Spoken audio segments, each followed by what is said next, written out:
আমরা কিছু প্রয়োজন হলে রেগুলেটরি চেঞ্জ নিয়ে আসবো, প্র্যাকটিসের চেঞ্জ নিয়ে আসবো, যাতে মানি লন্ডারিংটা কম হয়।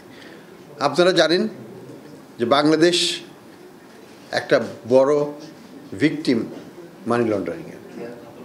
আমাদের দেশের বিশেষ করে আর্থিক খাতের, ব্যাংকিং খাতের একটা বড় একটা অংশ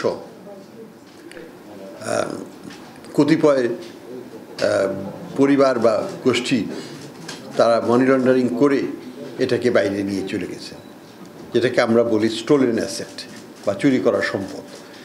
সেই সম্পদ ফিরিয়ে আনার ব্যাপারেও আমরা কাজ করছি। সেটা আমরা করছি আমাদের আন্তর্জাতিক সম্প্রদায়ের সাথে, সেটা আমরা করছি আমাদের বিভিন্ন ল এনফোর্সমেন্ট এজেন্সিগুলোর সাথে। আমরা চেষ্টা করছি ফিরিয়ে আনা যায় কিনা। কিন্তু একটা জিনিস যেটা আমরা বারবারই আমরা এই সম্মেলনে উল্লেখ করছি যে prevention is better than cure. ঠেকানোটা মানে রোগের উৎপত্তিটাকে রোধ করাটা হচ্ছে প্রধান দায়িত্ব, রোগ সারানোর হচ্ছে পরে কথা। কাজেই চুরি হওয়ার পরে বুদ্ধি বাড়িয়ে লাভ নাই, চুরি হওয়ার আগেই আমাদের মাথা একসাথে করে বুদ্ধি ঠিক করে যেটাকে ঠেকানোর ব্যবস্থা করতে হবে। হয়ে গেছে যা হয়ে গেছে সেটাকে ফিরিয়ে আনার জন্য আমরা ব্যবস্থা নেব ইনশাল্লাহ।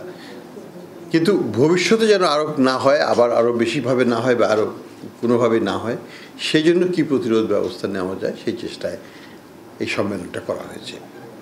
এটা একটা বিষয়। অনেক ইনফ্লেশন রিডাকশনের জন্য ট্যাক্স কমিয়ে দেওয়া হয়েছে।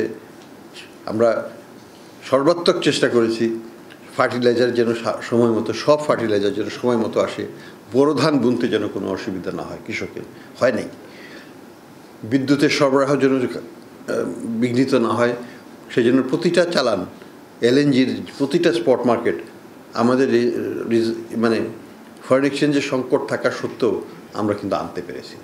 যেভাবেই হোক সেটাকে জোগাড় করা হয়েছে এবং কোনো বৈদেশিক সাহায্য আমরা এর মধ্যে পাইনি। এটা আমাদের নিজের টাকাতেই আমরা করেছি।